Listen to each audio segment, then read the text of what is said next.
Hello everybody, hello and welcome to our Horizons of Hope event today. I'm just going to give it a couple more minutes as it's only 2 minutes past 2 and so we might have a few more people joining us this afternoon. Thank you so much for joining today. Before we start, can I just ask everybody to use the interpretation button? It's just at the bottom of your screens. It's under a big globe. If you could just select English, if you'd like the event in English, please. This is because one of our speakers is using a translation service today. So it's just a big globe and it should say English. If you just click that, you should be able to hear our speaker. Can I also let all the audience members know that we will be discussing things through the Q&A section, so there is no chat section available today. So if you have got any questions for us, if you're struggling with anything, or if you'd like to ask one of our speakers a question, please use the Q&A section. We're also doing a live transcript, so if you need to use that too, there is an option for that at the bottom of the screen. So yeah, I think that's everything. I think we are ready to get started. I'm just going to remind the audience again that we cannot see and we cannot hear you. So if you do have any questions or you need to communicate with us, please use the Q&A box for this. The event is being recorded and a link to the recording will be sent shortly after the event has taken place. Please be respectful to the fellow audience members, your panellists and me. And if everybody's happy, we will start now. So, hello everybody, my name is Melissa Williams and I'm a 3+1 PhD student based in the Politics Department at the University of York, and today I will be chairing the panel event. So thank you for joining us today for our Horizons of Hope event, which brings together a diverse group of speakers from across the globe to discuss the concept of hope. Today we'll hear from our speakers about what hope means to them, the importance of hope when experiencing adversity, what gives us hope, and what is the value of hope. The panel event has been co-organised by PhD student Joseph Gascoigne, Dr. Indrajit Roy from the Politics Department and me, and runs alongside the Global Citizenship Futures Politics of Hope research project, of which the brilliant Indrajit Roy is a personal investigator. The project invites people in London, Mumbai and Paris to reflect on ways in which their hopes for the future may be central to their political imaginations. The project is supported through a collaborative grant from the Economic and Social Research Council, the National Agency for Research in France and the Indian Council of Social Science Research. I'm fortunate enough to be working as a research assistant on this project in the London-based team with Professor Simon Parker alongside our colleagues in Mumbai and Paris. I still recall the moment that I joined the research project in December 2020. It was wet, dark and rainy outside. I hadn't left the house in days or visited my family due to a nationwide lockdown. I was observing systemic and continued pushback against the BLM protests which had ignited around the world that summer, and I was also working as a discrimination caseworker and therefore being reminded daily about just how unequal life in Britain really is. What was there to be hopeful about, I thought. But as soon as I spoke through my thoughts with Indrajit and Simon, I came to realise that hope had been central to every element of my life, my activism, my studies, my work, and even my rest. A type of hope that Jonathan Lear calls radical hope. This, Lear says, is not simple optimism or the opposite of despair. It instead involves a form of acceptance, to see that the past has gone and that we learn to live with uncertainty, grief, and loss. But in times of uncertainty, grief, and loss, radical hope also forces us to consider, imagine, and even work towards the possibility of a better future. It aids collaboration, generates new ideas on how to disrupt unequal systems and prejudice, and it is central to our discussion today.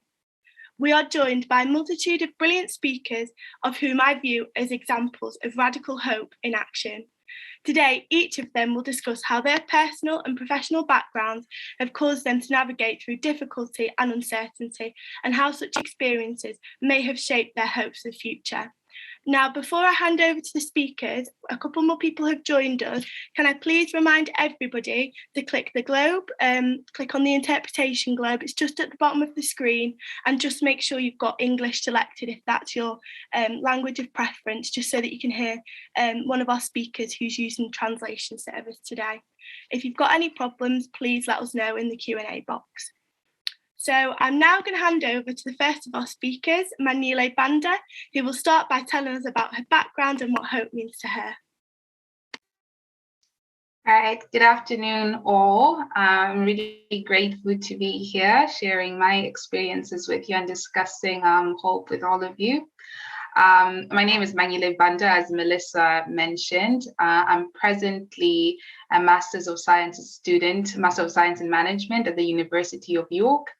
And I've most recently worked as Business Development Manager under NRA Platforms Limited.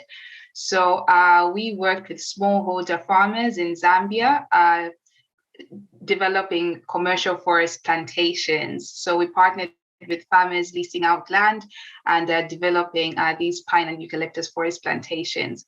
So I'm going to be discussing hope based on my experience working under NRA Platforms Limited and as a Zambian citizen and as a lawyer. For me, hope is an expectation of something desired to come to pass or to be achieved. When Melissa told me that we're going to be discussing hope, I was a bit confused as to how to tackle it or how to incorporate it into what I've been working in the area that I've been working in. But I realized that the challenges that we faced as an organization, we really managed to get through them because of the hope that we had. So for me, hope in itself is quite an abstract concept, but it's usually based or it's founded on I would say the light in a darkness. When you talk of hope, we're usually experiencing a certain challenge or a certain difficulty, and it's usually the small but meaningful positives around that situation that gives us the strength to carry on, or the strength to believe that it would get better. So I'm going to be discussing hope based on the challenges that we faced as an organization.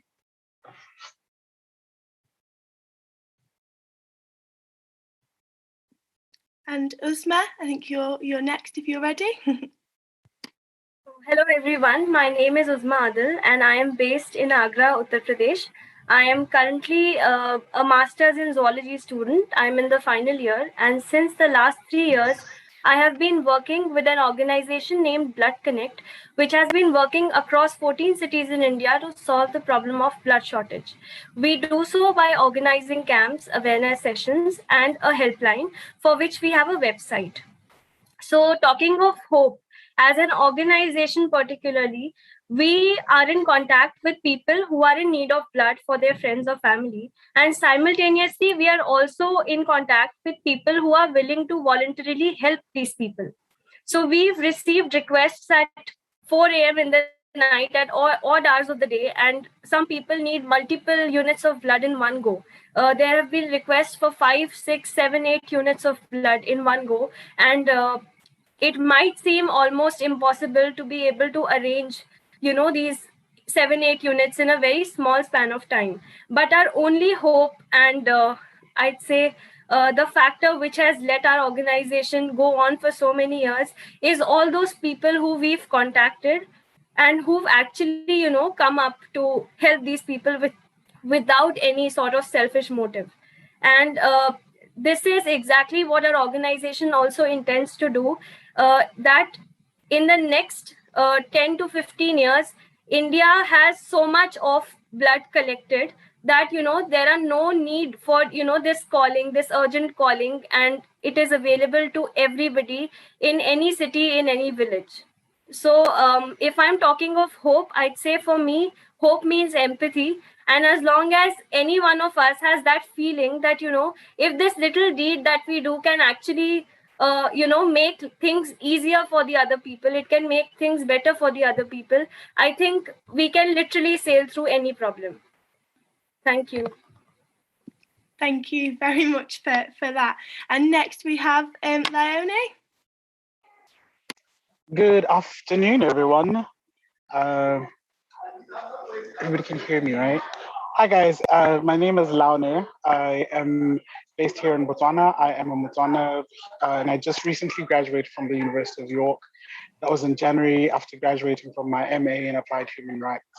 So leading up to my MA in Applied Human Rights, I worked here in Botswana where I managed several NGOs. So I've worked mainly in social development work, and social equality is something that I'm very passionate about, and it's what drives basically everything that I do. Now I am working on research that basically investigates the relationship between indigenous governance systems and political participation, particularly with the youth here in Botswana. And that is what what I'm bringing to the discussion on hope is about. Here in Botswana, we are a country that's been independent for, I think, 55 years, since 1966. And one of the things that Botswana is well known for is being a peaceful and a warm and loving country. But underneath that beautiful glow of peace and tranquility, there's an underbelly of a lot of disgruntled feeling, especially amongst the youth, where we feel there's a lot of window dressing that happens in our country. It looks beautiful and great, and everybody's holding hands, and it looks peaceful and la-di-da to the outside. But underneath all of that, unemployment amongst the youth is the highest it's been since forever. Democratic participation and understanding amongst the youth and the voting public is at the lowest it's ever been. Education is a mess. The healthcare system is a mess. The road systems and local infrastructure is just shameful, to say the least.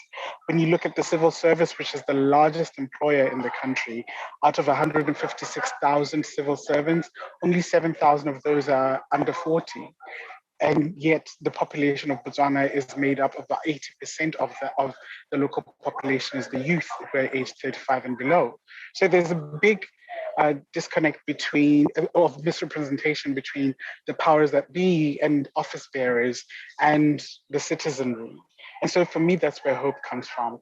Hope for me is inspired by what I've seen in the couple of months that I've been back, as well as especially in the year since COVID hit, and we're all forced to hunker down, and everything was shut down, and now eventually, one way or the other, we were all forced to rely on government services, and to truly introspect on, but what has our government done for us in the last 5 or 6 years that they've been in power?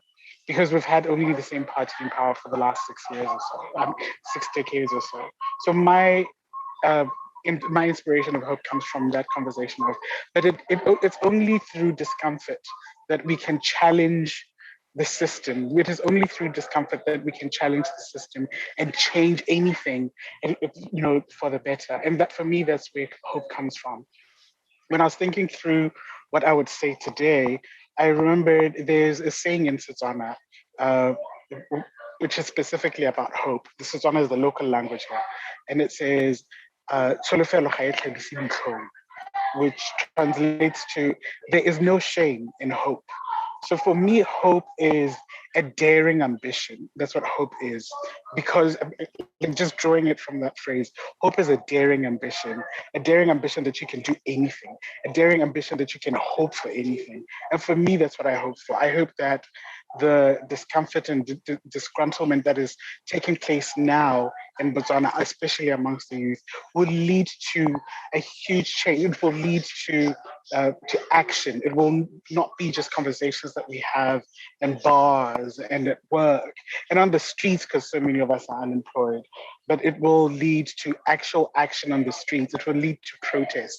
It will lead to holding office bearers accountable. It will lead eventually to changes in the system, changes in policy. And the big conversation that keeps coming, that has been happening a lot recently, is a conversation around a constitutional reform, which is very interesting because there's a conversation that is happening on both sides of the political scape. The opposition parties are advocating for it, and then the ruling party is also advocating for it. And then the interesting thing is, whenever the political elites are advocating for constitutional reform, it's only because they feel threatened and they feel this would be an opportunity for them to secure their seats and hanker down and like nail in whatever position they're seating in. So for me, it's a very interesting time to have conversations about hope, because I think I'm seeing a lot of opportunity in our country. And for a country that is literally located in the heart of the Southern African district, Southern African continent, it's a country that is very well placed strategically for economic development and empowerment. And I'm hoping that this stays positive change going forward. Anyway, so don't let me go on forever, because I will. No, thank you so much for that brilliant introduction, Leonie. It's a pleasure to have you, as it is with all the speakers. And I'm going to hand over next to Jessica, if that's okay. Oi, gente, eu sou a Jéssica, eu falo aqui do Brasil, por isso eu estou falando em português. Caso vocês tenham esquecido, por favor, liguem aí a opção de inglês na parte de baixo. E eu falo aqui de São Paulo, na cidade de Cajamar. Eu sou estudante de pós-graduação em políticas públicas, mestrado. E aí eu vou dar um panorama para vocês, mais ou menos, né, do que sou eu, né? Eu estudo na área de juventude. Desde criança, assim, eu sempre fui uma criança muito inquieta, uma criança muito... minha mãe dizia que eu era um pouquinho problemática, assim, de inquieta, sabe? E a gente nunca entendeu mais ou menos o que era. Acho que muitas crianças devem passar por isso, né? E antigamente talvez isso fosse menos compreendido do que hoje em dia. E eu acredito muito na força da ciência, acho que por isso também, né, que eu busquei esse caminho mais científico e acredito muito no caminho científico, né? Justamente porque, para mim, a ciência veio como uma solução, né? Hoje eu tenho pré-diagnóstico de transtorno de personalidade borderline, e esse pré-diagnóstico veio para ajudar muito na minha vida, né? Então, a partir do momento que eu comecei a passar num psiquiatra, num psicólogo, a fazer terapia, né? A minha vida melhorou muito. Então, hoje eu acredito que a esperança está também na ciência, está também na educação. Então, quando eu comecei a fazer terapia, eu vi muita esperança para mim, porque na minha juventude eu pensei muitas vezes em suicídio, por exemplo, né? Eu tive muito esse pensamento suicida, e hoje, depois de muita terapia, depois de muito pensamento diferente, sabe? Eu já não tenho tanto esse pensamento suicida. É óbvio que para uma pessoa com transtorno de personalidade borderline, que é um transtorno que não tem cura, esse tipo de pensamento, ideação suicida, é algo que pode vir a acontecer novamente, né? Mas pensar em esperança, para mim, é pensar justamente nessas relações afetivas que a gente pode vir a ter, né? E como a gente pode trabalhar essas relações afetivas não só no nível familiar, sabe? Mas também na educação, mas também na saúde, mas também nas políticas públicas, e por aí vai. Então, quando eu comecei a pensar no mundo do trabalho, quando da minha juventude eu comecei a ir para um pensamento já de vida adulta, né? Eu comecei a me ver com essa questão. Como contribuir para uma sociedade que não pense, por exemplo, em suicídio, que não pense nas coisas tão negativas quanto eu sempre pensei na minha juventude, na minha infância, porque sempre foi recorrente para mim. Então, desde o início ali da minha juventude e adolescência, né, eu sempre pensei nos problemas da sociedade. Então, por que uma criança, né, um jovem já começa a sua vida jovem pensando em problemas, sabe? Então, como melhorar isso? Como fazer com que o jovem consiga, no Brasil, né, pensar na sua juventude de uma forma mais leve, de uma forma mais divertida, de uma forma mais voltada para o bem-estar de fato. E aí eu vi que o meu caminho estava nas políticas públicas mesmo. E por isso é que eu acho que eu não escolhi o meu estudo e agora a minha profissão. Eu acho que eu fui colocada porque a vida me levou para isso mesmo. E o contexto da minha família também acho que acabou me levando para isso, né? A minha família é uma família fora do senso comum, assim, totalmente, né? O meu pai, por exemplo, é um caminhoneiro que não está dentro do contexto brasileiro, né? O contexto brasileiro é de que os caminhoneiros normalmente são caminhoneiros de direita, e o meu pai é um caminhoneiro de esquerda, né? Então, assim, eu tenho uma família totalmente que vai contra a corrente, contra a maré, né? Então, eu acho que eu já estava aí predestinada, talvez, a seguir esse caminho, que era um caminho mais revolucionário mesmo, e no contexto brasileiro atual, pensando também que hoje no Brasil as pessoas estão cansadas de falar sobre política, estão perdendo totalmente a esperança no sistema político, no voto, não querem realmente conversar sobre política.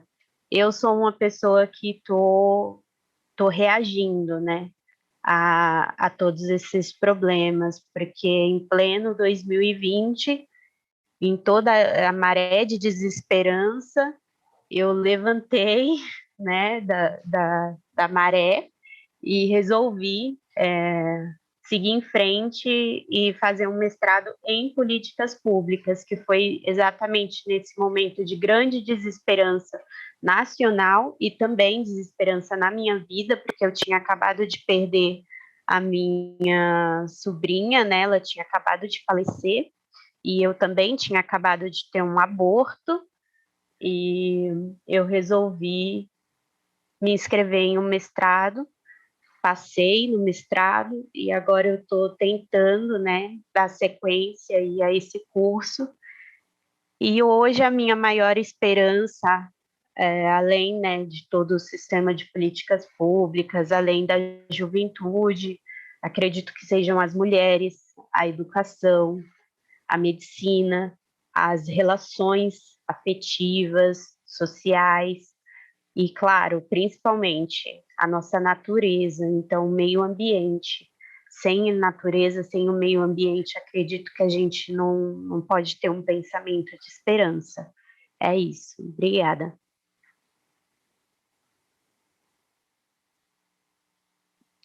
Thank you very much, Jessica, for that. And finally, I'll just quickly hand over to our last speaker, Dave, if you'd like to introduce yourself, please. Thank you, Melissa, and thanks for hosting this really important event. I'm Dave Nita, and Hope has played a very radical part in my life. I grew up and had my most of my education all my primary and secondary education in Jamaica. And I started my tertiary education in Jamaica as well. And I was not able to complete that education because I was expelled from my university, rightly so. I think I was pursuing a path that was not my own path. And I think the university was well aware of this and could see from my performance that I was going nowhere fast, and then asked me to leave. And it is one of the best and most influential rejections I've had in my life, because it set me on a bit of a redirection. But at the time, it didn't feel like that. It felt hopeless to me. I felt like I had failed and that I was not achieving all the things I needed to achieve to be a significant person and to have confidence in my own self and everything. And I think I have to confess I was lost for a while, because I think I had never really developed my own passion for my own purpose. And I could never at that time or prior to that imagine that I would be as fulfilled as I am today, as blessed as I am today.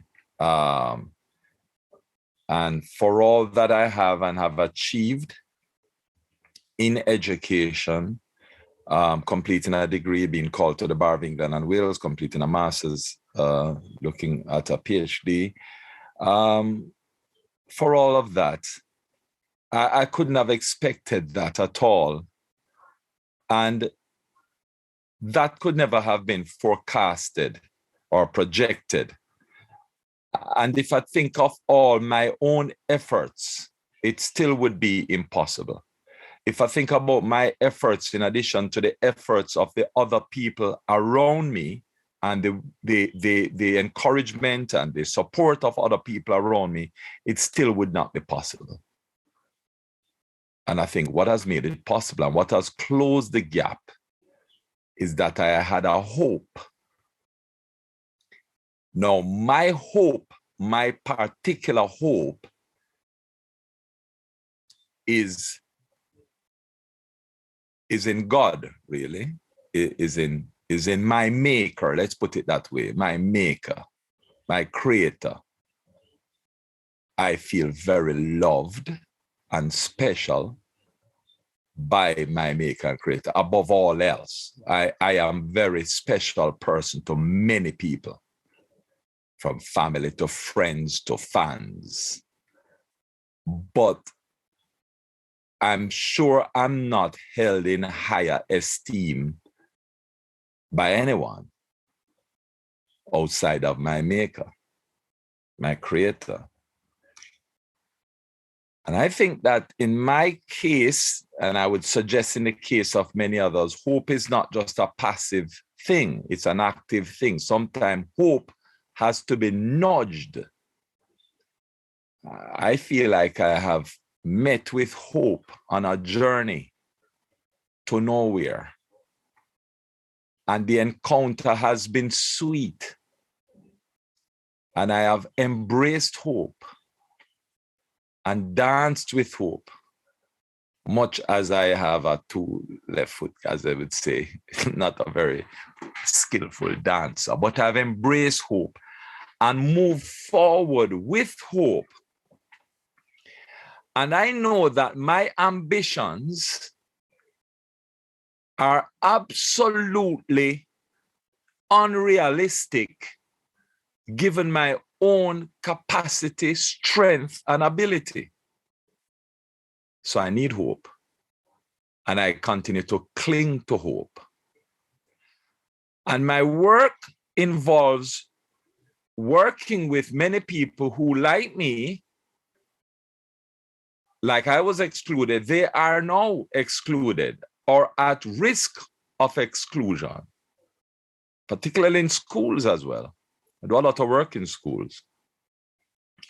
And I see a system stacked against them. The system I was in fairly excluded me. The system I was in back then. The system therein unfairly excludes them. A lot of the exclusion is based on racism, on the color of their skin and the texture of their accent of their voices. There's this exclusion. And that the physical manifestation of the students that I seek to work with, being of a different culture, a culture of the global majority, exposes them to resentment, hatred, racism, all sorts. And I think because of the power of the system and the corrosive power of racism,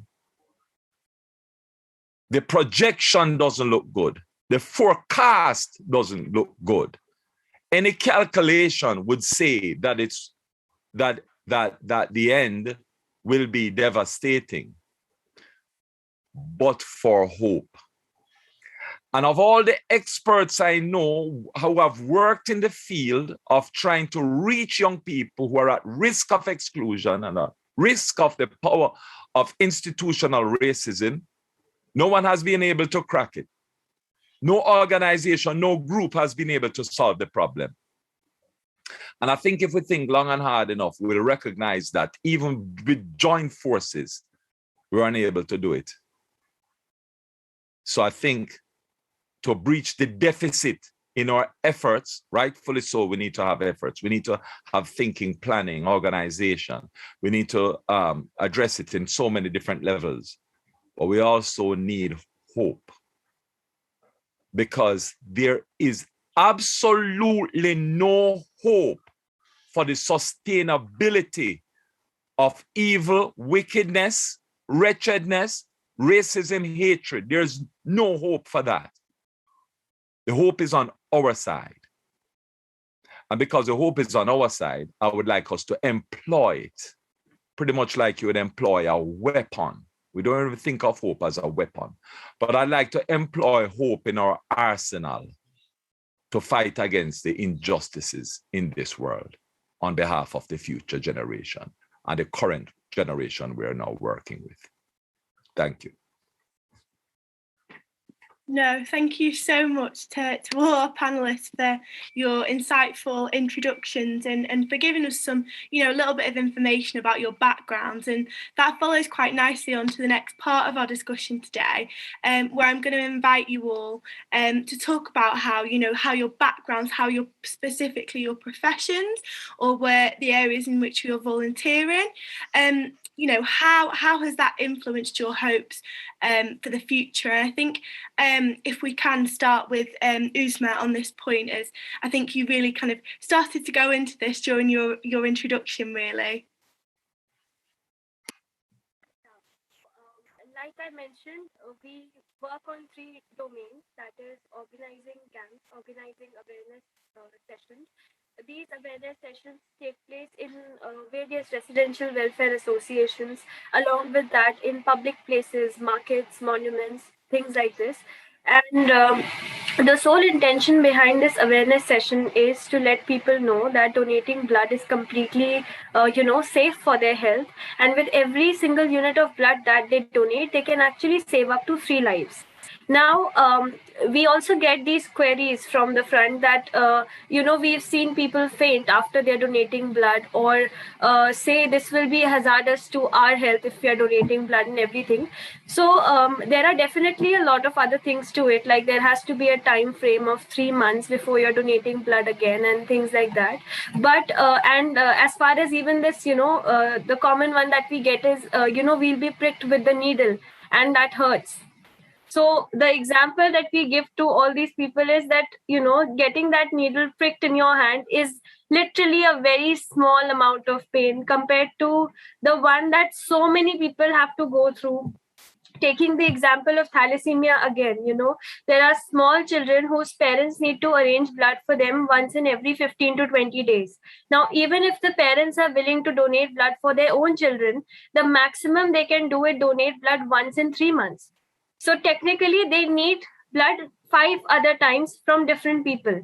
And as long as these different people don't want to join in, they don't want to volunteer, there will be so many deaths because of thalassemia. I cannot even imagine. If we take into account the statistics, then in India alone, every year we have 10,000 new thalassemia major cases, which is a pretty huge number.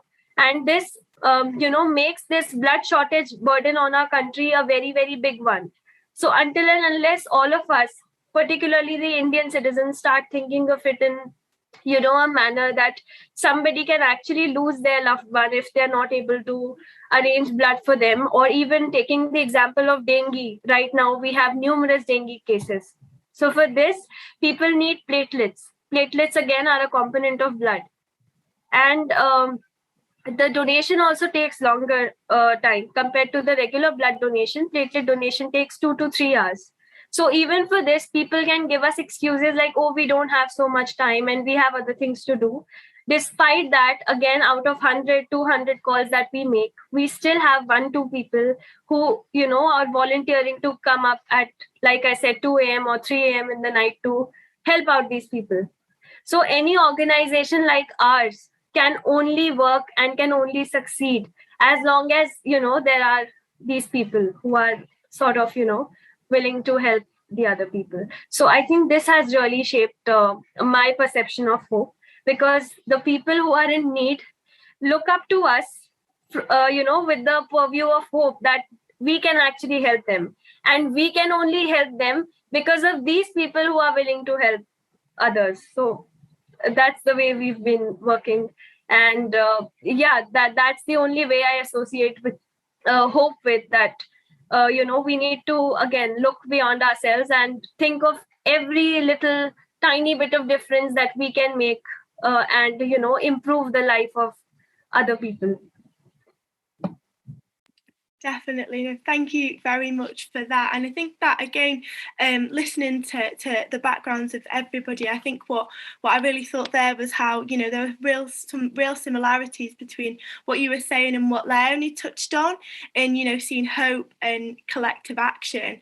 So I wondered if, Leonie, you could follow on from that point, really.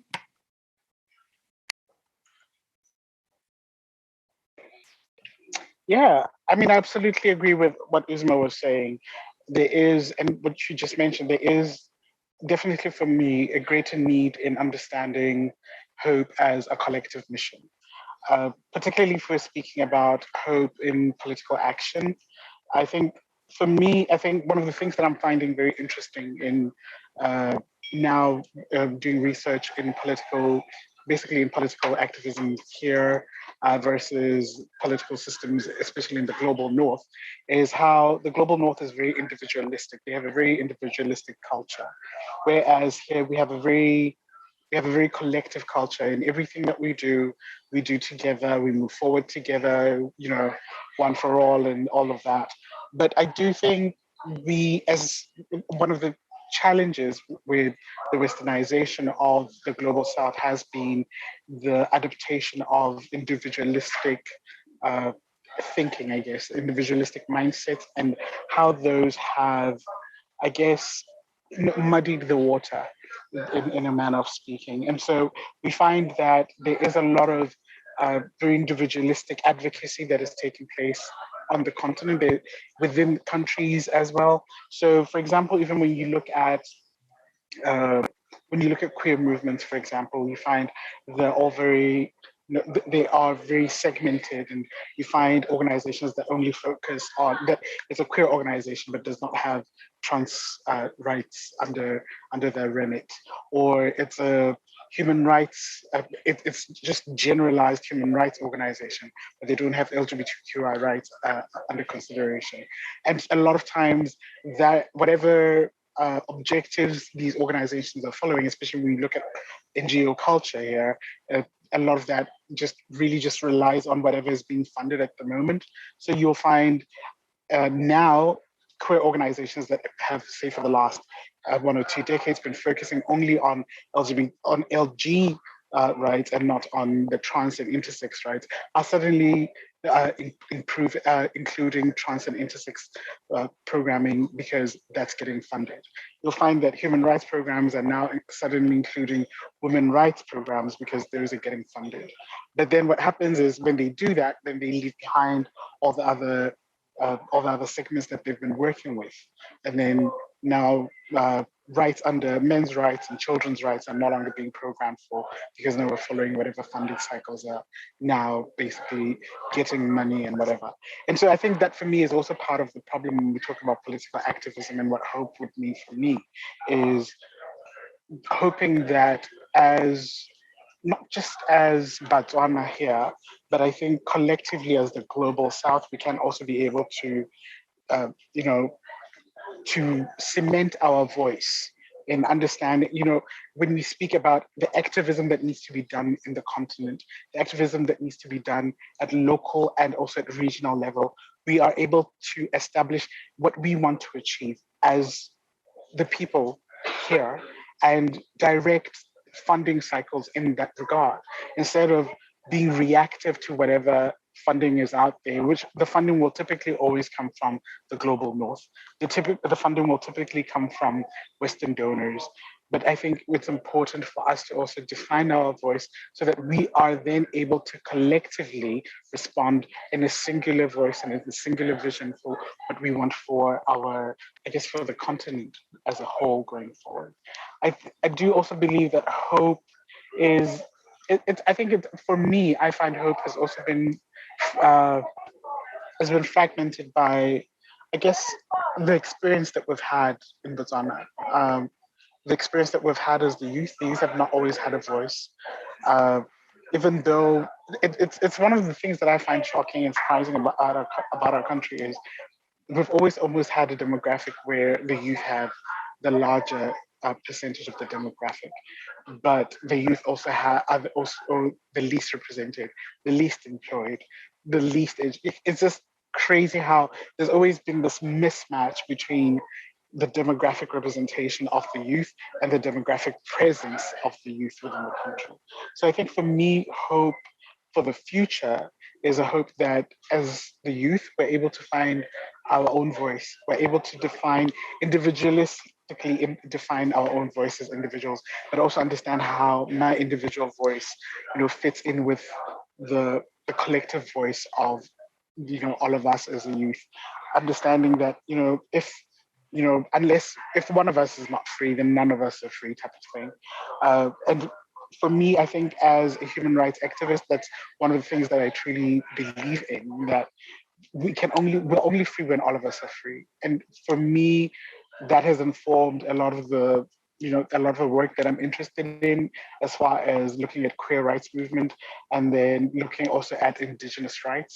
Again, going back to how that has interacted with the global north versus global south type of ideology, where I think a lot of times here, what I'm also learning is when we want to have conversations about politics are viewed as, it's a very Western thing. All of these things require you to have a certain level of education, to do ABCD, 1, 2, 3, to be able to participate in that, which is kind of similar to what Dave was saying, where there's a system that is very exclusive to the people that it's supposed to be supporting.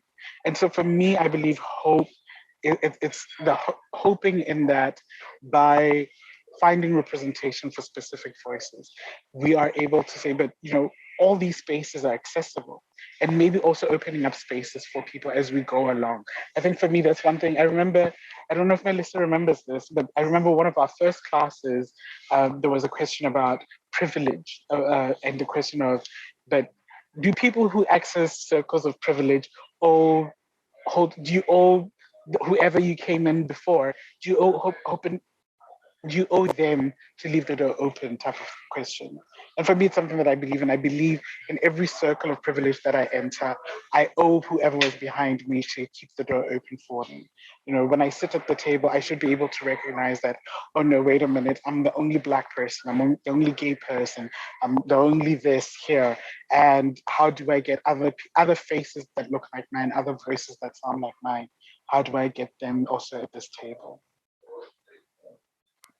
Absolutely. Thank you so much for that input, Leonie. And I could see Jessica, Manuela and Dave all nodding there, but I think I would like to hand over to Dave first, if I could, just because I think that his background in, youth, working with youth and young people really speaks to what you were just talking about then.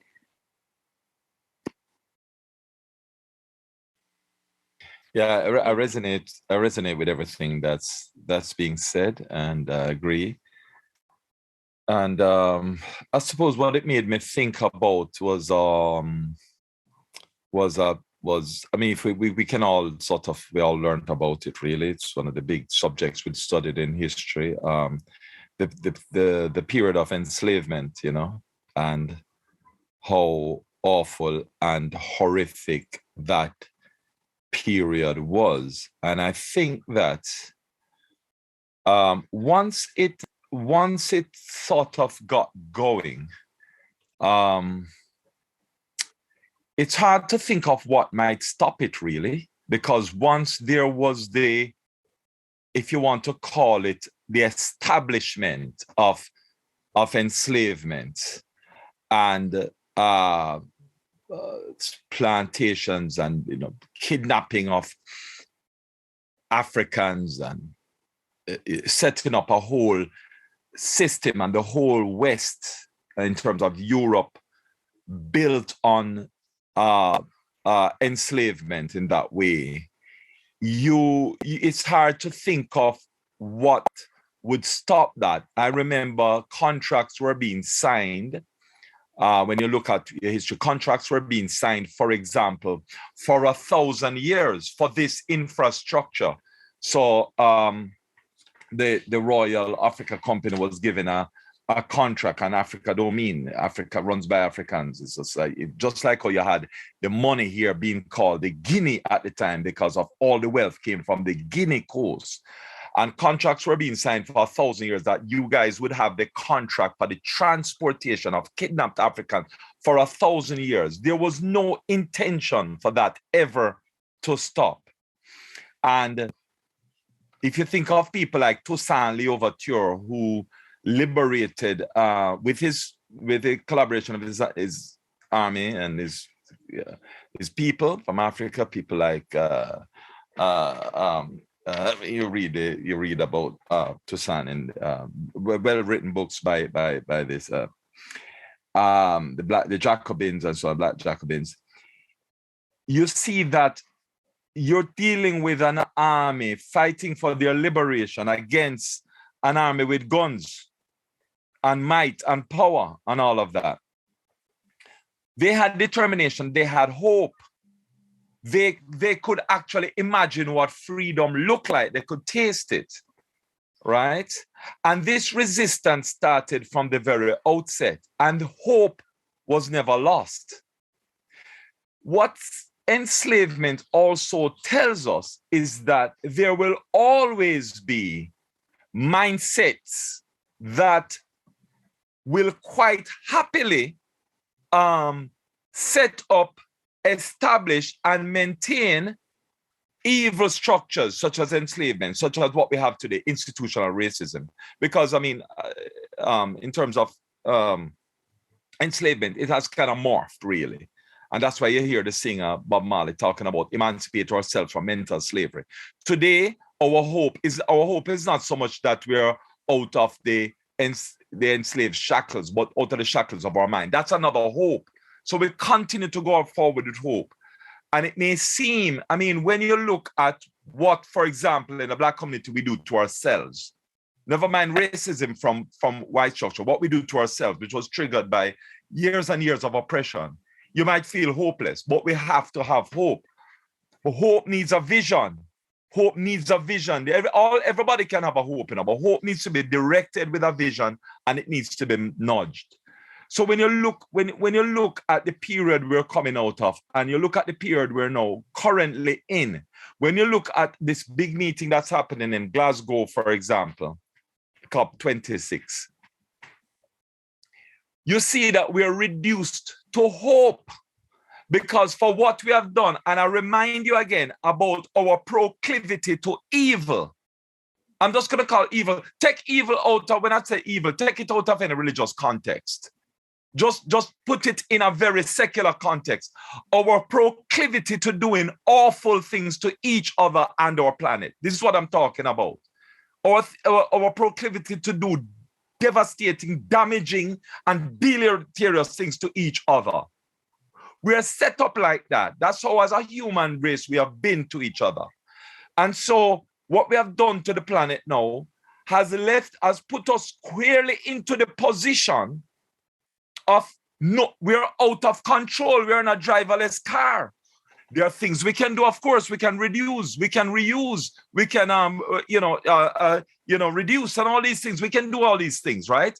But pretty much all the science is pointing to the fact that we're in a driverless vehicle, and we need some hope. That hope be vision, and it needs action. Because when you leave us in charge of things without something greater than us, principles that are greater than us, we do some awful things. And just like our people in Zinga, and Nani of the Maroons, and Tucson Overture, all these guys, have liberated us physically out of some of these sufferings. And just like ones of us, all of us on this panel, and all of us in the world that's fighting towards a better consciousness, we're all fighting to liberate ourselves and others from this mental slavery that we have. No, but now we're fighting to survive, for survival of our planet in that kind of way, because of the threat of climate change. A part of it, and I agree with former speakers, is to do with connecting with each other and maintaining this hope, because without hope, there is going to be a pessimistic kind of attitude, because reality points to pessimism.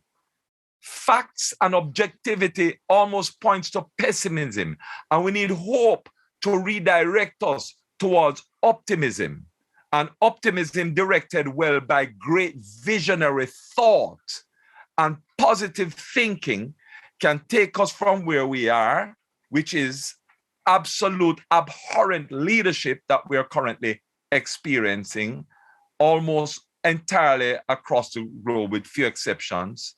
I'll have to put me a motley in that exception, to where we can get to a place of true optimism and hope. And if we could, I'll just add, if you go to next time you visit Egypt, the land of the Nubians, built by Black people, and you see that great pyramid, right? And you look at it. The technology today has advanced so much in terms of our architecture and construction. And the best architects and construction engineers cannot rebuild that pyramid, because it was built by a Nubian civilization who had a hope and a desire to establish something of great excellence, pointing up to the heavens, reflecting the constellations. Wasn't a burial ground or anything. You have shafts that you could see that was observatory to the stars. And actually, when you look at that greatness that was achieved by collective work, people should stop talking about this thing of enslavement labor, building that thing. That the science and the coordination and the collective work that it's built, that it's so accurate to this day. And I mean, there's no time to go through the science of it and how it's placed and positions and built and so on. And there was a hope to do that. Likewise, in our days, I think we can build a pyramid of positivity and hope for our future based on our ideas, rooted in everybody, every last one of us having the dignity of our human rights preserved, and not this awful business of the inequity we see in our society based on wealth, health, and every other factor that we can measure human satisfaction on. We have to have a hope that we can break out of the oppressive cycle that exists and move towards something that is fit for human existence. Wow, thank you so much, Dave, for that contribution. And again, you know, I could see the whole panel nodding. So before we move on to the next question, I did want to ask Manuela and Jessica, do you have anything else that you would like to add when it comes to, you know, thinking about hope and background, if either of you or both of you want to add to that? Yes, I think I can add to both. Sim, what. Então, aqui na realidade, sobre a minha vida profissional, eu gostaria de falar um pouquinho mais, né? Porque eu acredito que eu deixei passar algumas coisas que eu não falei, né? Sobre ainda, né, a minha vida profissional, eu faço um pouquinho de ativismo com um partido aqui em São Paulo, né? É um partido de esquerda. E com esse partido aqui eu faço uma frente, né, em 3 cidades, São Paulo, Cajamar e Santana de Parnaíba. E aqui, junto com esse partido, eu tenho um trabalho não tão próximo assim, mas com um professor e ativista que eu gosto muito e que eu gostaria de indicar para vocês, se vocês quiserem, né, ler livros dele e acompanhar os trabalhos dele aqui na América Latina, que é o professor Célio Turino. E ele tem uma visão sobre a esperança que é conectada com a visão do Paulo Freire. Eu não sei se vocês já ouviram, né, falar sobre o Paulo Freire, mas o Paulo Freire ele tem uma visão de esperança que é bem assim disseminada também no mundo, que é interessante, né, que é a visão do esperançar, que é quando você vê esperança pela ótica do colocar na prática, né, não só olhar esperança pelo esperar, pelo olhar de expectativa, né, mas também pelo olhar de colocar em ação. Você tem ali uma expectativa, você quer, né, que aconteça, você está com um desejo, enfim, né? Mas você também procura fazer com que isso aconteça. Então, quando eu fiz aquela fala do eu me levantei, eu fui lá, eu busquei aquilo, né? Então, é nesse sentido que o Paulo Freire escreve sobre a pedagogia da esperança, né? O esperançar. E o Célio Turino, ele vai fazer uma fala que é sobre, para ele, o processo de tensão e o diálogo que a gente faz com comunidades, né, com diversos tipos de cultura, para ele, a forma que a gente tem de esperança para construir algo. Então, essa visão do Célio Turino com essa visão do Paulo Freire é o que, para mim, também forma esperança.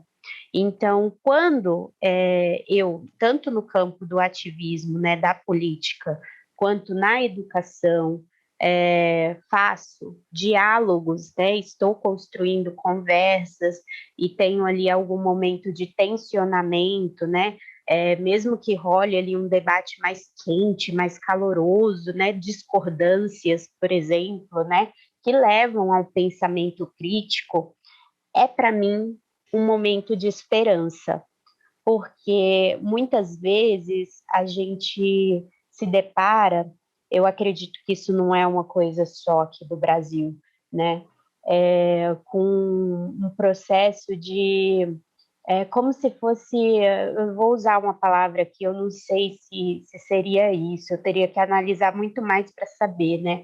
Mas de alienação, talvez, que seria quando as mídias, né? Inclusive aqui ainda é muito a televisão, né? Colocam informações e as pessoas pegam aquilo fielmente para elas e aquilo é a única verdade, né? A partir daquilo ali, elas não buscam outras formas de construir o pensamento.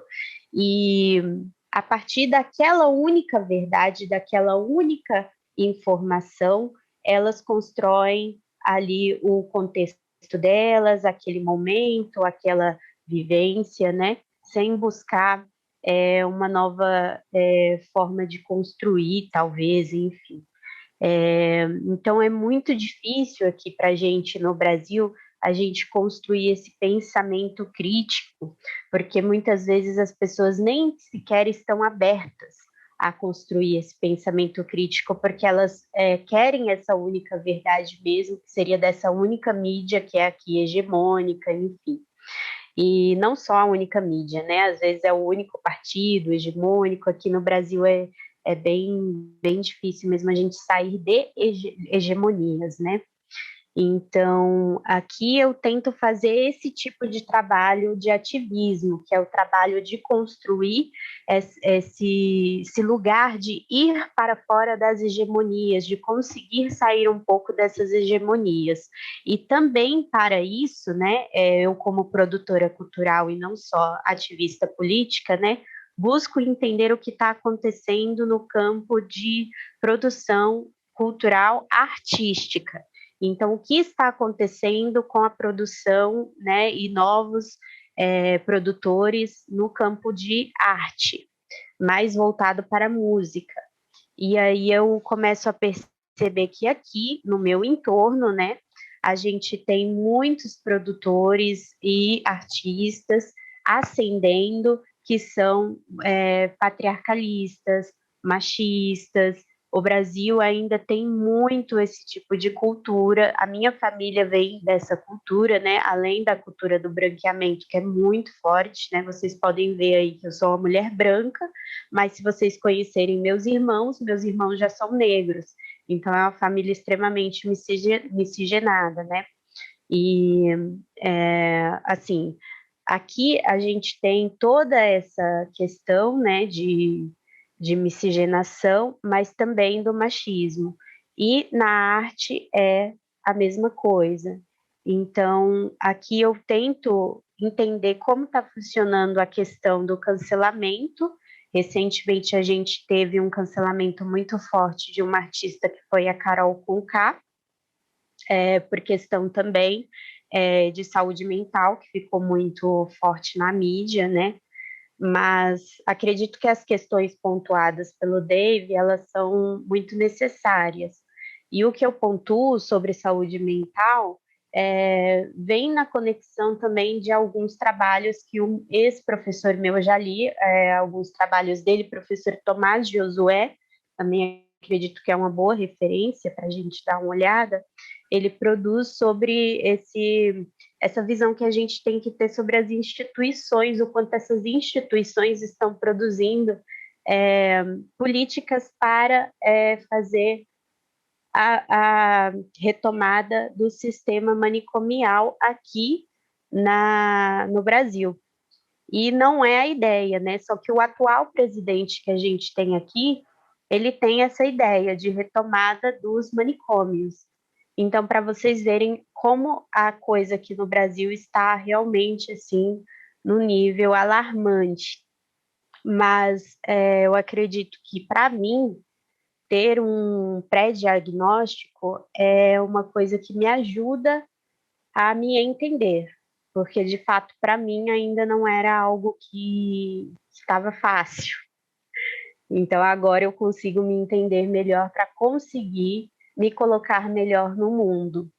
Só que isso é uma coisa que eu quis para mim. Outra coisa é um presidente chegar e dizer quem é que tem que fazer o quê, né? Isso é política manicomial, né? E aí a gente tem que saber diferenciar quando que é realmente um tratamento e quando que é uma opressão. E aí é nesse sentido que eu acho que algumas pessoas, quando estão trabalhando com políticas públicas de cultura, né, elas, políticas públicas de cultura e de produção cultural também, né, elas podem saber qual que é a diferença entre um cancelamento, entre uma política de opressão, qual que é um crime, né? As diferenças entre essas coisas e o porquê que elas existem, né? Então, por que que um artista, por exemplo, está sendo cancelado por motivo tal, ou por que que ele não pode mais atuar porque ele é um criminoso e naquele momento ele precisa de um tratamento até ele se reabilitar e poder voltar ao, né? A gente precisa entender quando que está acontecendo o quê e quando que pode acontecer o quê, porque as coisas têm os seus tempos, né, para acontecer. Acredito que é muito mais uma questão de tempo. E a esperança também, na minha avaliação, tem essa questão de tempo e espaço, né? E por conta dessa questão de tempo e espaço, é que eu gostaria de pontuar também a competitividade no capitalismo, né? Acredito que as pessoas no capitalismo, especificamente aqui no Brasil, a gente vive um sistema capitalista, né? Aqui no Brasil é um sistema extremamente competitivo e está ficando cada vez mais competitivo, né, e agressivo. Acho que isso, na minha avaliação, aí eu vou falar de mim muito, muito pessoal mesmo, é uma coisa que fere os direitos humanos das pessoas, né? Cada vez mais que se torna competitivo, agressivo, acredito que vai agredindo cada vez mais os direitos humanos, a gente vai perdendo um pouquinho mais, sabe? A capacidade humanística. E com isso a gente vai perdendo também a nossa capacidade de conseguir conviver em coletivo, sabe? E vai conseguindo viver mais individualmente, porque o capitalismo ele é pensado para isso, ele é pensado para produzir essa individualização do indivíduo. Como é? Individualização do indivíduo. Mas é isso, e é nesse sentido a minha fala. Eu acredito que se eu tiver mais algo para falar, eu falo mais para frente.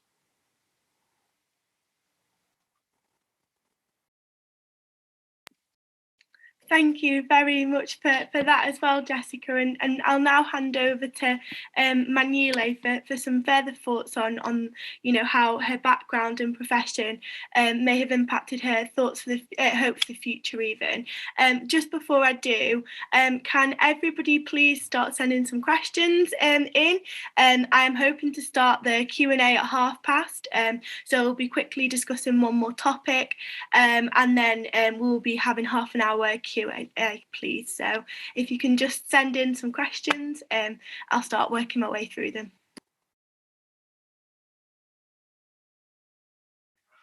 Okay, so I think I'll just try and pick up from where Jessica left off. So with my work, I was trying to find a method in which capitalism can be beneficial for the collective good. So like I mentioned, I was working at a startup company in which we partnered with smallholder farmers to plant trees on their land. And then these trees were used in industry for commercial purposes. Right. So now, just as Dave mentioned, there'll always be an enslavement mindset. Human nature will always be looking maybe to benefit from the environment, and thus maybe destroying our environments. I think that's, like he said, it's human nature. But I think we need to find a balance in how we can.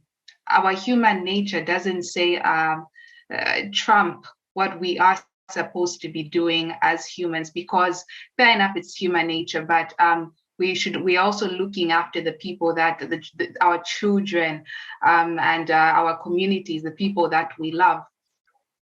So like I said before, working under the startup company, our project was funded by the EU. And obviously, there was the question of how, when you're looking at international investment, you're thinking, there's always the worry of whether an international organization is looking to maybe has a more opportunistic view or an opportunistic mindset when investing in an African country. And I'll be talking about Southern Africa particularly. All right.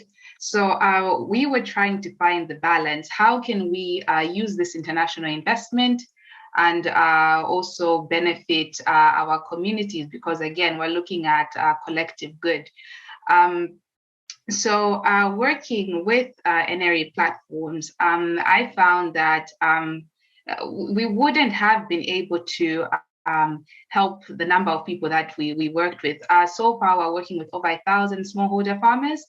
All right. And the truth is that we wouldn't have been able to reach those numbers if we did not get this international funding. I think that's something that should really needs to be acknowledged, because then if we say no, we're not going to accept international funding because we are afraid that we might find ourselves in a position which we were maybe, let's say, 150 years before. Then we are again blocking ourselves off to a lot of development within our countries. And it's in finding that balance then that I think we can move forward as Southern Africa. So for me, what I noticed, and with the lectures that I've been attending so far, we're seeing a very high rate of, we're seeing a lot of, most of the world is working in the globalized economy, right? Opening doors to infrastructure development, transport development, IT, communications. And because most of the Western world is afraid to invest in Africa because of political instability, Africa is left behind. So I think the question is, what can we do? You know, and I don't mean as Africa, what can we do as a global community to work together? Because it's for the benefit of both parties. The country being invested in is benefiting, the country investing is benefiting as well. So my hope as a lawyer working in natural resource investment really is for the development of legislation that safeguards the interests of African citizens, African communities, but also develops an environment that encourages international investment so that we can work together, so that whilst the rest of the world is growing, Africa is growing as well. Yeah. Yeah, thank you so much for that, Manile. And we'll now move on to our next kind of topic point, which is, you know, how has the past year influenced your hopes for the future? And I think we'll start off this section with Leone. We do only have like 15 minutes until we're going to start the Q&A. So yeah, if everybody could, if possible, you know, keep their kind of their inputs here a little bit shorter, but we'll start with Leone, and then if you just raise your hand if you've got something to add, I'll come to you next. All right. I think for me, let me just start by also acknowledging what Dave and what Manile said, which is, and also what Jessica had mentioned about the trauma legacy that is left behind by enslavement and colonialism, which I think it's really important if we're going to discuss hope for the future for African states, and not just African states, but I guess for the global South, being African states and the Caribbean, and even countries in the Eastern world. Particularly, it's very important for me. I feel it's very important to acknowledge the history of colonialism and what that did to, I guess, to the collective mindset. And for me, that's where a lot of the work that needs to be done starts there. It's about changing the collective mindset and putting it in a position where we as Africans also understand the power that we have in participating in global markets, the power that we have in changing our own voices, the power that we have in participating even in global fora, like, for example, with COP26 happening right now. Because I'm actually now also working with the UK High Commission and with the US Embassy to organize a side event for the local side event, which is happening tomorrow.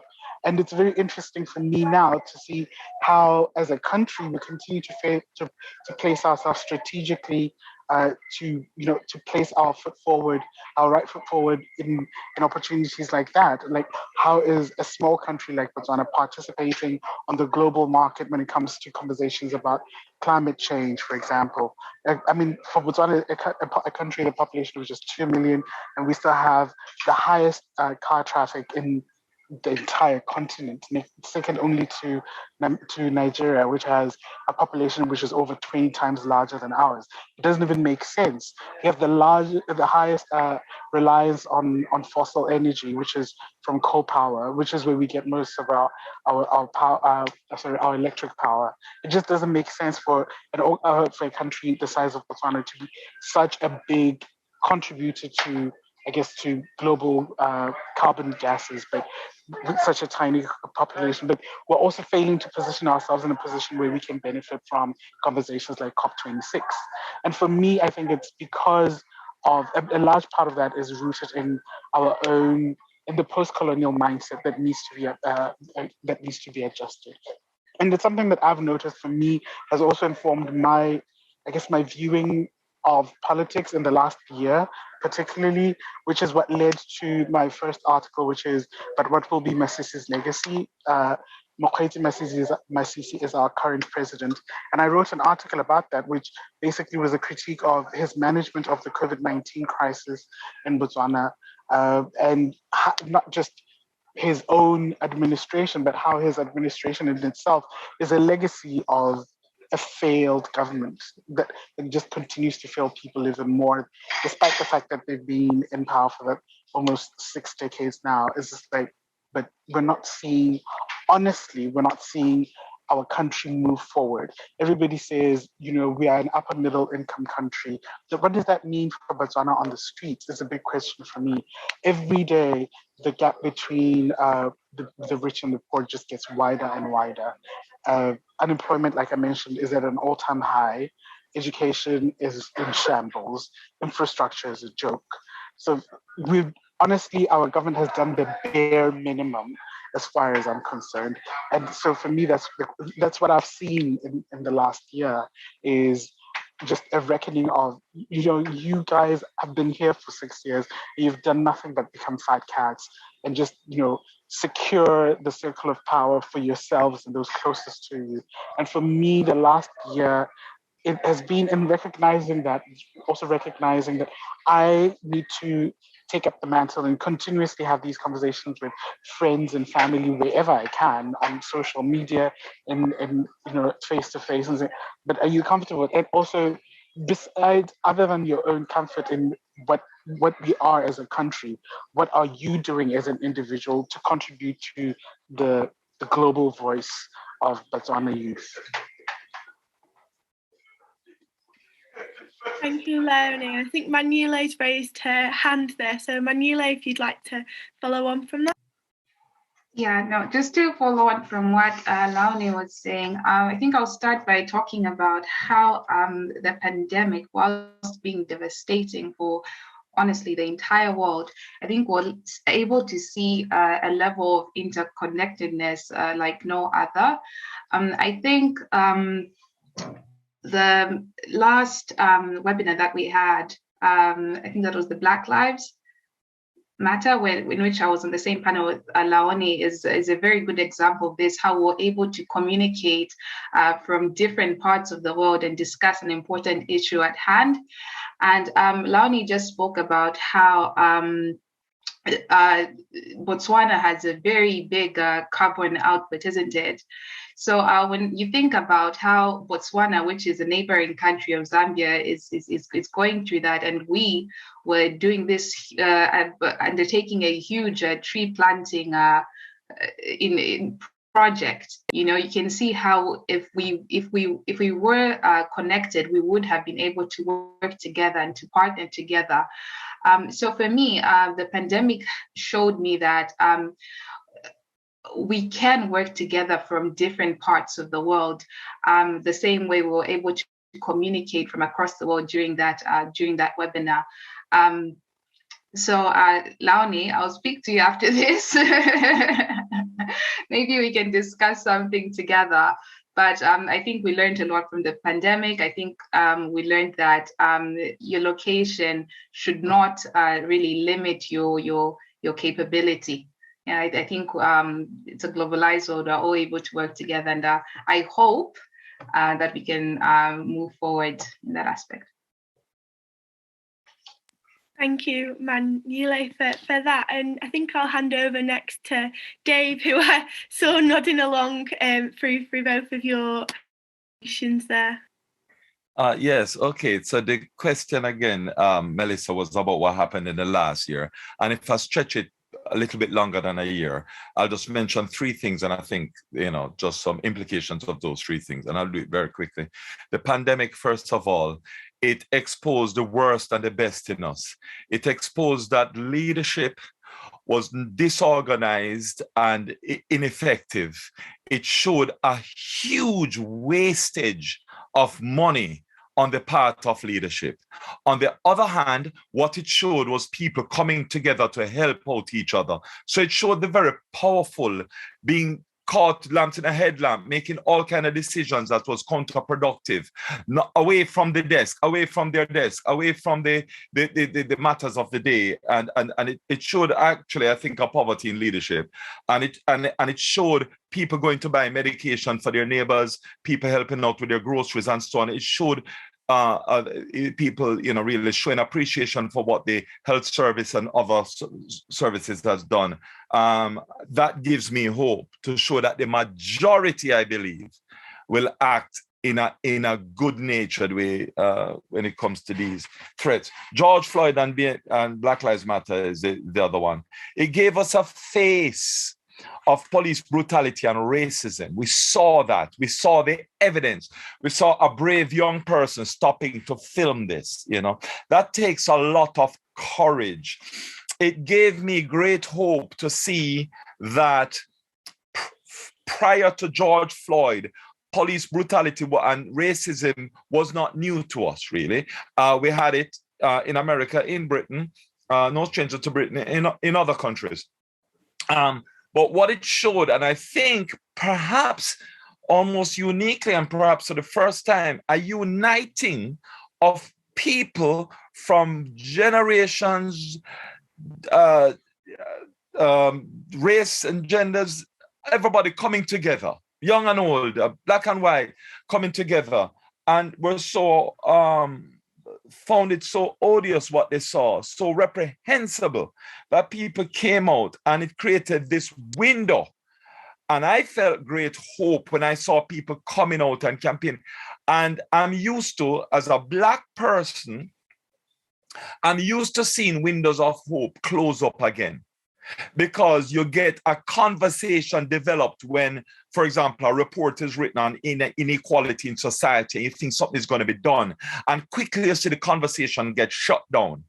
And I've learned that what we need to do is wedge the door open, or if not, take it off completely with collective action, so that the breath of fresh air can come and the sunlight can sanitize the festering corruption in our society.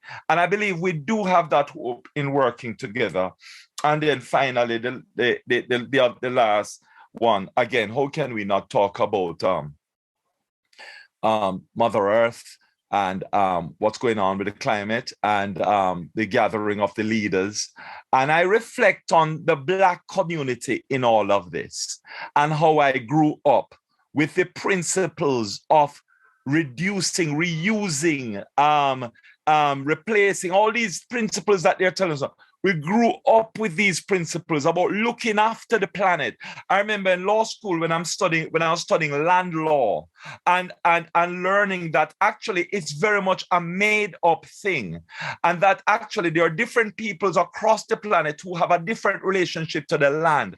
I learned about the Aboriginals of Australia, whose relationship was that they didn't own the land, but they look after it for future generation. The Native Americans and the American continent who didn't think of owning their land, but that the land owned them.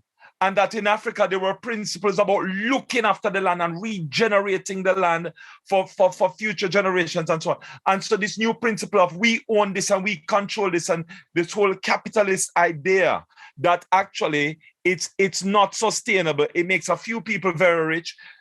It incapacitates the rest who can barely get along, they're barely managing, and then for the rest of people are suffering. And there's a way in which they can divert the focus of the middle class away from what's really going on, and then weaponize people against people, race against race, by not getting people to look at the real source of oppression, which is inequity on our planet. And then I think about how we're treating Mother Earth, and how it's an example of how we are just not in control. That what we have set in motion here, because of our irresponsibility to our mother, our collective mother, Mother Earth, it's now almost seemed entirely out of our hands. And when that is the case, I think it will focus us, one, to look at each other and cherish each other, and then also look beyond us. And when you look beyond us and all the qualifications that we have, you have to look to something else. Together we have to look up, or whichever orientation you are there. Look up to hope, to something bigger, than us, that can control all of us in an equitable way. For some people, it might be religion. For other people, it can be a standard that is greater than us, and our foibles, and our biases, and our frailties. Because I don't think we can trust us. We need something greater than us to regulate our behavior.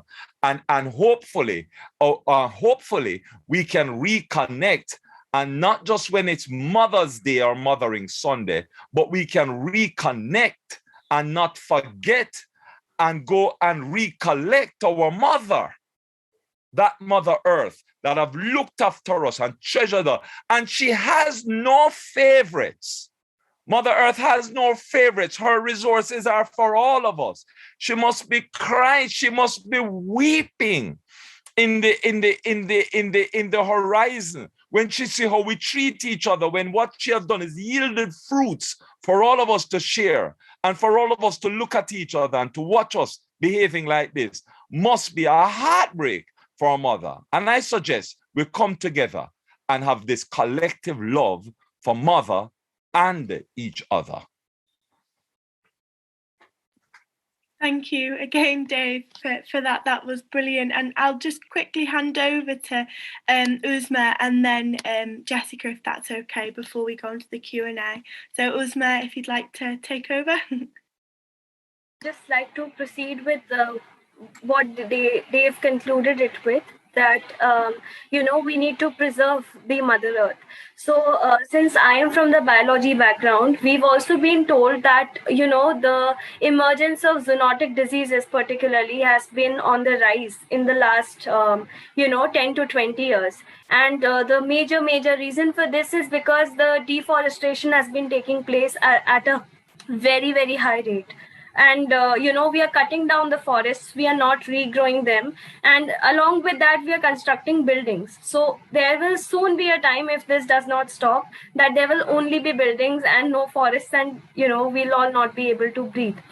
Apart from this, we need to look after the Mother Earth, our mother, and each other, like Dave said. I'll like to go back to the second wave of COVID. When it hit India particularly, which was April and May this year, COVID had,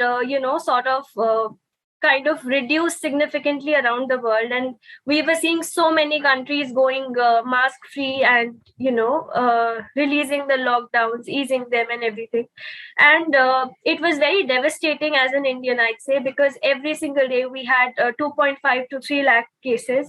And literally in front of our eyes, over the period of the next 3 to 4 days, we saw our health infrastructure collapse, and it collapsed really bad.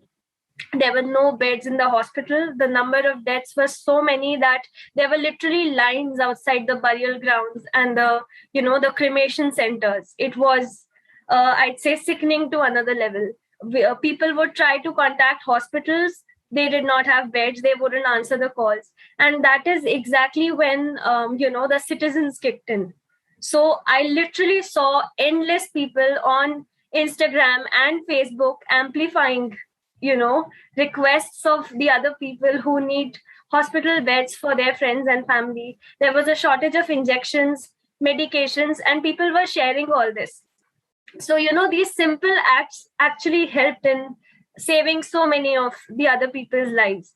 Apart from this, also, there were several restaurants which, were delivering food packets free of cost to the needy people and to the COVID infected people. So, these little things in the pandemic when there is no other hope, literally, but this feeling of helping other people, I think that can literally sort of, make us face anything together collectively. So, yeah. Absolutely. Thank you so much for that. And we'll just finish off now with Jessica, if that's okay, before we move on to the Q&A section. And audience members, please, can I ask you to start asking some questions? I can see that we have a few now, but yeah, we should have around 20 minutes to ask a couple of questions. So please do get them in.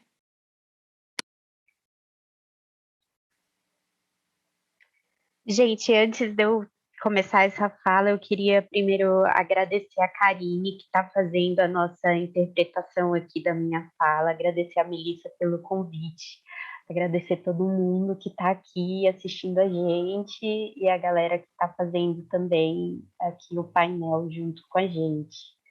Então, para começar essa fala sobre, né, o valor aqui, sobre o que eu interpreto, né?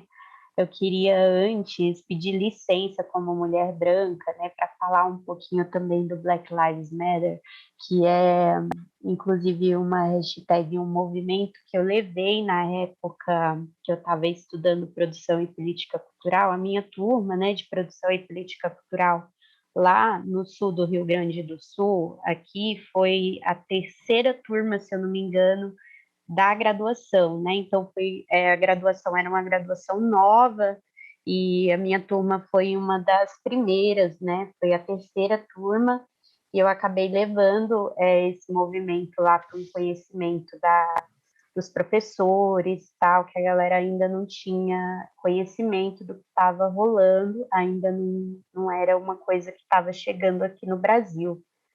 E na época a gente ainda não estava com tanta coisa ruim acontecendo assim, né? E que bom que não estava, mas depois que eu me formei na graduação em 2017. E em 2018, em 14 de março de 2018, acho que na época era vereadora, se não me engano, deputada, Marielle Franco, foi assassinada a tiros no Rio de Janeiro, né? E nessa época foi que ficou nacionalmente conhecido o Black Lives Matter aqui, né? Como vidas pretas importam. E a galera começou a se movimentar um pouco mais, porque também foi na mesma época das movimentações lá nos Estados Unidos, né? E junto tinha também um movimento e hashtag que uma professora de história fez aqui, que também já era um pouco mais famoso, né? E se juntou a esse, né, do Black Lives Matter, que era aqui no Brasil. Eu acho interessante vocês darem uma olhada, quem puder, que é o Últimas Palavras de Jovens Negros. É uma página muito triste que ela tem, é muito, muito triste mesmo. E agora, né, recentemente também, 7 de abril, se eu não me engano, de 2019, teve 80 tiros em uma família. Então, assim, o nosso governo aqui no Brasil, né, governo Bolsonaro, vem fazendo um genocídio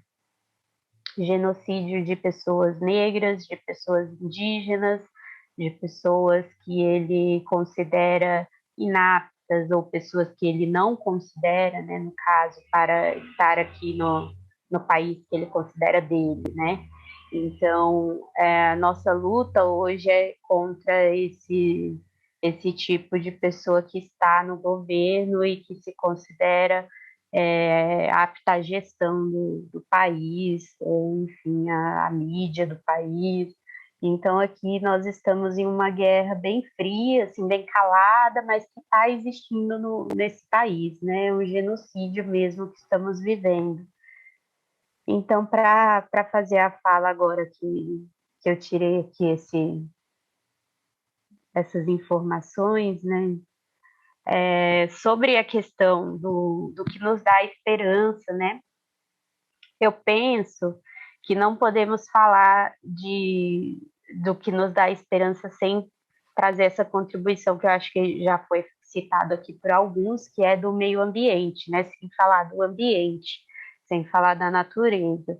Então, a relação que nós, seres humanos, vamos ter com a natureza é o que vai fazer isso que nos dá esperança, né? Vai fazer essa produção de esperança. E é o que nos leva a ter a empatia. Então, a partir do momento que a gente cria esperança, criamos também empatia. Acho que uma coisa está ali junto com a outra, né? Porque, para mim, eu não consigo ver essa produção deslinkada, né? Sem o link das relações pessoais e também com o meio ambiente, né? Então, não necessariamente com outros seres humanos, mas também com a natureza, né? Então, acho que a empatia, inclusive, com o seu ambiente, né? Com o seu bem-estar na natureza, com, sei lá, com uma montanha, com uma cachoeira, com um prédio, enfim, com o seu ambiente mesmo. Acredito que as trocas que você tem com esse ambiente, com que você está ali presenciando, é o que vai fazer você criar empatia e que vai fazer você criar a sua esperança para um futuro, né? Acho que sem essa produção de empatia e de esperança, a gente não tem esse pensamento também para o futuro. Ou tem, né? Não sei, mas aí seria um pensamento talvez muito, muito triste, né? E penso que para poder fazer essa produção toda, né, de empatia, de esperança, e inclusive de um positivismo que seria um pensamento positivo real, né, e não um pensamento positivo fake, né, aquele pensamento positivo que é positivo tóxico, que é aquele positivo que faz mal, sabe, mas aquele positivo que é equilibrado, que é feito para poder ter medidas corretas, para poder chegar ali e conseguir ter uma medida que vai conseguir ter resultado. Então, eu penso que para isso a gente tem que ter um certo nível de autoconhecimento. Então, para poder chegar em algum ambiente e conseguir modificar esse ambiente, produzir mudança, conseguir interferir nesse movimento, primeiro a gente tem que estar seguro com nós mesmos, né? Então, por exemplo, quando eu cheguei aqui falando sobre mim, é porque eu busquei primeiro saber sobre mim, cuidar de mim, para tentar aí depois conseguir ir para essa busca de modificar o meu ambiente, porque eu preciso ter esperança em mim mesma primeiro, para depois eu conseguir ter esperança com o meu ambiente e com modificar o meu ambiente. E essas coisas não são fáceis, são extremamente difíceis, principalmente para mim. Eu não sei se principalmente para mim ou se para todo mundo, não sei. Na realidade, eu estou falando muito assim de mim, né? Acho que é muito subjetivo também. Eu perguntei muito assim, quando esse evento, a proposta, né, de evento veio para mim, eu saí perguntando para todos os meus amigos, né? Gente, o que vocês pensam de esperança? O que é esperança para vocês? O valor da esperança? E eu obtive respostas completamente diferentes, porque é subjetivo, né? Tem essa subjetividade mesmo. E que bom, né? Porque a gente vê que o valor dessa subjetividade, essa diferença, ela também é benéfica em alguns sentidos, né?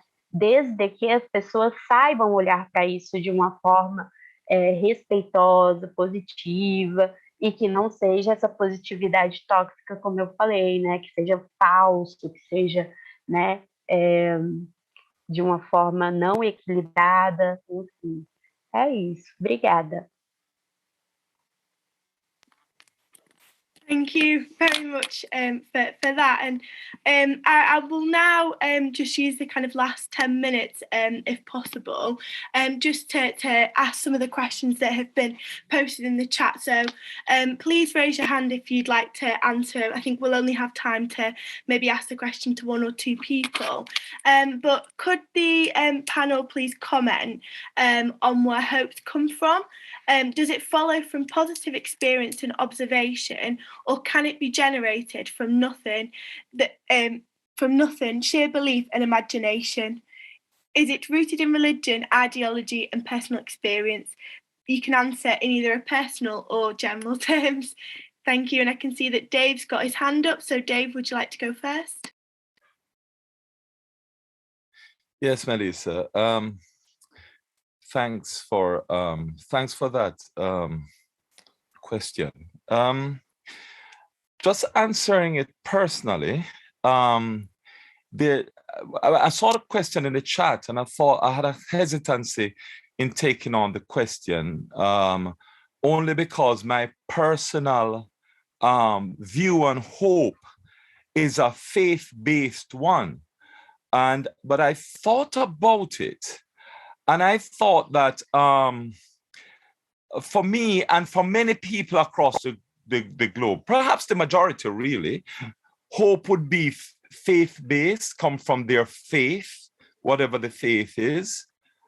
And for those who it comes from another place, or they may be, let's say, of no faith, they may look upon me and people like me and say, well, you kind of made up God. You made up God, you know, it's a construct. And I would be looking at people like me, and people like me would saying to that person, well, God made you up. And that would lead to some kind of debate. Missing the point that both of us have this idea of hope, which is beyond us. So it becomes irrelevant in a way, because it is something that is that we can reach to, that we can kind of embrace, and that we can work with, and that effectively we can be united by this hope, regardless of its source or our belief as to its source, because hope will be hope no matter where it comes from. And we're not talking about a person named Hope now, but a quality. So I'd just like to share, bringing it now back personal to my experience, to my understanding of hope. And I'm pleased that I have, from my belief, a personal message from, as I would put it, my creator, God. It's a declaration. I'm going to read it to you. And it says, for I know the plans I have for you. That's in quotation, declares the Lord. That is a declaration from the Lord, God, who I would see as our creator. Here the plans are. You're going to qualify, you're going to identify these plans and describe the plans. Plans to prosper you, plans to give you hope and a future. I think that's a most profound thing. It's something that I absorb in my own life. It's something that I think that actually balances me and gives me a reason to live and a reason to actually be enthusiastic and confident, and that I take this as a personal note, a personal and direct assurance for my own life and the lives of all my fellow human beings who I am commanded to love and commanded to act in accordance with that love, which takes us right back to the golden rule. So this hope for me is really powerful and it's really beautiful. And I think regardless of the source, we can share in it. We can join hands in this hope and work towards having it distributed and manifested in all our lives. Thank you. No, thank you, Dave. And Manile raised her hand in the middle of that, so I feel like she's got something to add there from your input. Yes, so I was just going to say, I think what Dave has just said can really show that with hope, it usually would come from, I think, something bigger than the challenge that you're currently experiencing. So his hope is founded on his faith in God. And with Uzma's situation, the situation in India during the pandemic, you can see that her hope was based on how they unified as a country to tackle that challenge. In my country recently, we experienced, Zambia had experienced a very high increase in the cost of living. It was a horrible time. The last 2 years really have just been horrendous. But again, we unified as a country to place into government a leader, our recently elected president, Hakainde Hichilema, who's determined to improve the standard of living. And in that time, honestly, our hope was based on believing in that Hakainde Hichilema would make that change. So I think in a general sense, it's in believing that something better is coming and or something bigger is out there. Yeah. Thank you, Manile. And Leonie, you've just raised your hand, so I'm going to let you go next, but can I also start with the next question too, just so that you can follow on as we've had a couple more in. And, the next question, which quite nicely follows on from the first that was asked, was, to do with how hopes can be very personal, but how do we kind of look at communal hopes that can motivate collective action? Without a shared hope, might personal hopes not actually work against cooperative activism? Which again leads quite nicely on from what Manile said and hopefully what Leonie was planning to contribute there. Okay, so I believe that hope hope does not exist in a vacuum. I think that's my first point of start. And then I also believe, like I mentioned earlier, when I made a reference to the phrase in Setswana, there's just no shame in hope. And for me, I believe hope it has to be it's about a bold ambition. So bold ambition would come from, it can be imagined, but your imagination is informed by, what you've seen and what you've heard beyond the situation where you are at the current moment. It's hope in a situation where, for example, when we talk about what Uzma was saying about the situation, the COVID situation that was happening in India, and then you're informed by what is happening in other parts of the world. What was happening here in Botswana, we were losing people by the thousands. And being able to see what other countries are doing and being able to use that information to inform us and say, actually, our political administration is failing us, but actually we can also be hopeful in our collective activism to remove this political administration and put forward a new administration that would be relevant to our needs. And I think that is what happened in Zambia. I think for us, what happened I think this was 2-3 years ago, is we were very hopeful for our president. We went for general elections. We had a new president who was elected. And unfortunately, he didn't meet the aspirations and hopes that Botswana had in him as a leader. So I do believe that hope just cannot exist in a vacuum, but it is informed by ideology, by religion, as Dave said. It's informed by so many things. And I guess above all, personal and collective experience, and then from that informing what you imagine could be possible in the future. And with that done, I can always, for me, in my personal experience, like my professional experience, when you have competing, I guess, competing ambitions uh, for advocacy work, for example, the one way to address that is by understanding common goals for us. As human rights activists, for example, you need to understand, but how exactly how does the infringe, you missing out on rights A, B, C, and D relate to the rights that I'm also campaigning for? And then realizing, for example, when we talk about campaigns on access to, when we talk about adolescent sexual reproductive health rights, for example, versus LGBTI rights, is this a health issue? In actual fact, this is not a LGBTI or adolescent sexual rights issue. This is a health rights issue, and therefore it affects every one of us because we're all human beings and we all have health issues that we need to address. So for me, it's always been that. I remember a few years ago, I was managing an NGO council in the northwest of Botswana, in the northwest region of Botswana, where we have a high incidence of child marriages. And so what was happening is we were basically, one of the NGOs that we're working with was implementing a program where they were speaking to communities and advocating against child marriages. But this is something that has been happening in that part of the country for literally millennia, because this is a big part of their culture. So you're not going to come back to them and say, well, now we have this program that is being funded by the EU or the US aid or whoever is funding this project, and therefore you must stop. And people, oh, actually, thank you for saying this, peace, love, and light.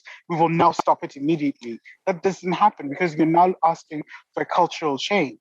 And so what I remember saying to them was, but what you need to identify is, but why do people do this? Like, we have these men who are 30, 40 years older than these girls, and they're marrying them. But why are they marrying them and having children with them? Because it was interesting, because a lot of these girls were married, but were staying in school. And so these men were saying that I'm marrying young so that I can start having a family with this girl while she's younger. And I remember I had a conversation with one man and I was like, but do you realize the risk of having a child with a 16-year-old versus if you wait for her till she's in her mid-20s, when her body is fully developed and her body is primed to have a baby at that time? Do you realize that if you wait just 10 more years until she's, her body is now primed to have a baby, she is more likely to have a happier and healthier child with you. And she's probably going to have even more children if you start having children with her then, versus if you start having children at 13, 14, she might be dead by the time she's supposed to be in her 20s.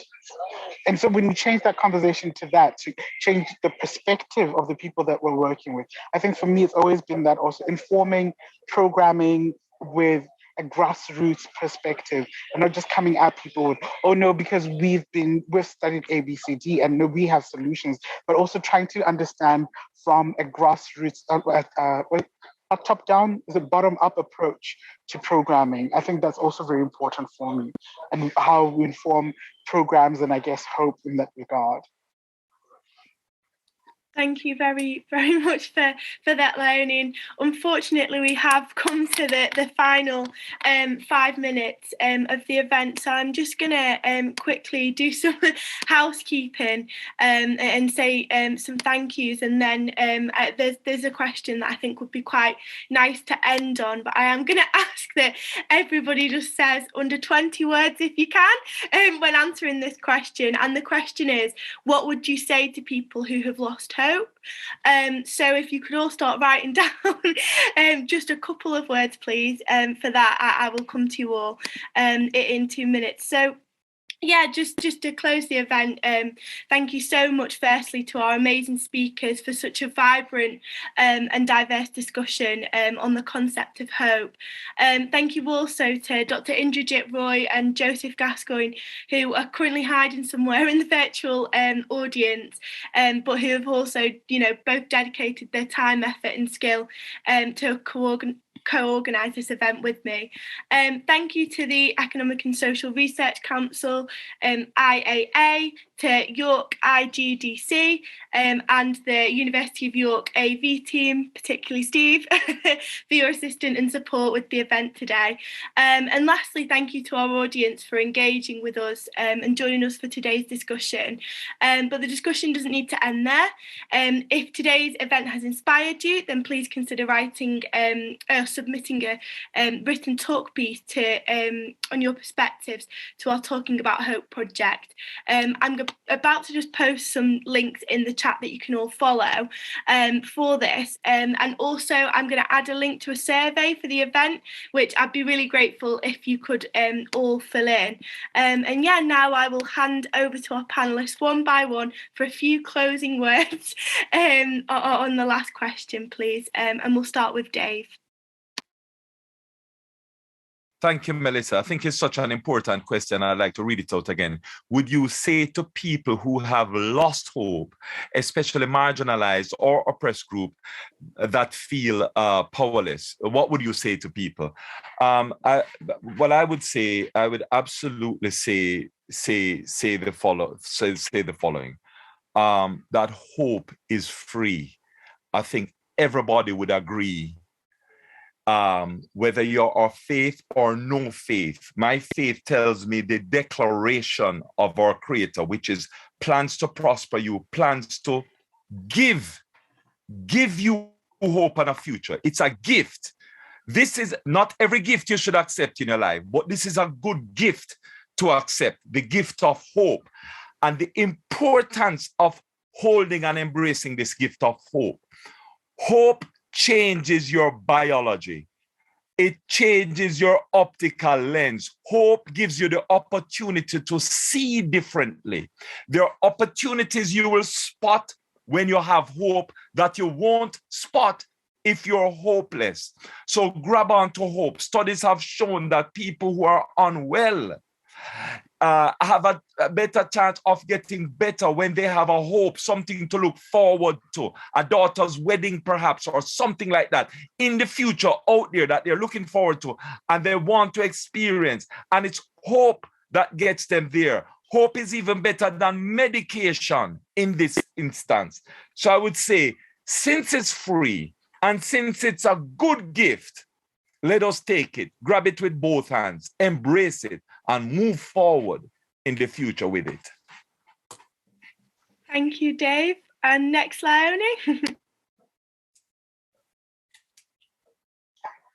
I mean, I completely agree with what Dave said. I think the important thing about hope is that it's free. So I think for me, what I would say to somebody who has lost hope is don't lose hope just yet, but rather look to the people that inspire you and think about how they did it. Whatever it is that you want to achieve, think about how they did it. If you don't know how they did it, one thing that I found to be very inspiring is to reach out and find out for yourself. Find out from them, find out from people who follow the same ideology, and try to ask them, how do you think so and so did it? Like, once again, there is no shame in hope. I think that's, for me, is a very important thing to say in this. There's no shame in hope. So be as bold and as brazen in your hope as you can be. Thank you, Leonie. And next, Jessica, please.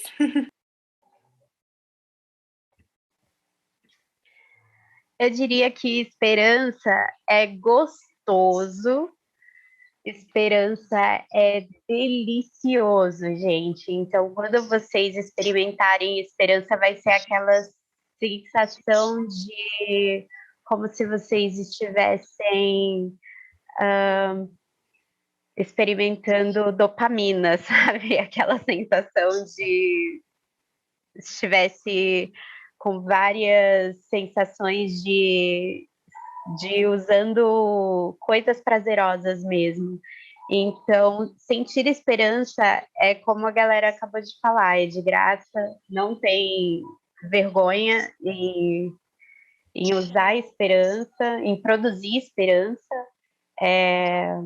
Acredito que ter esperança é algo que eu recomendo, é algo que eu comecei a produzir há pouco tempo e acho que salva vidas, e quando você começa a sentir esperança, você percebe que você pode usar isso para salvar não só a sua vida, mas talvez promover aquilo que salva outras vidas também. Então, prazeroso em diversos sentidos. É isso. Thank you. And now I'll hand over to Manuela and then Uzma. Thank you. Okay, because I know I've only got a few seconds left. I'll just say to anyone who's lost hope, you're not alone. We can draw hope from other people's experiences, so we can always learn from others. Thank you, Manuela and Uzma. I'd just like to say that every dark cloud has a silver lining, and I think hope is something that everybody needs to embrace, because if you have hope alive in you, you will also realize the importance of your voice. Like Leonie just said, that try and get the correct representation for yourself. You can always talk your struggles out to the right people who will sort of acknowledge your struggles, and likewise they will also have the means to address your problem and make things better for you. But for that, you will have to definitely sort of speak up of your own problems, and that you can only do if you have that faith inside, that if you do that, things will improve for you. So don't let go of hope. Thank you so much. Yes, definitely. Don't let go of hope. Thank you to all of our speakers, to the audience, for everybody who supported me in creating this event. I hope you have a lovely day, and stay hopeful. See you later. Bye. Bye. Bye.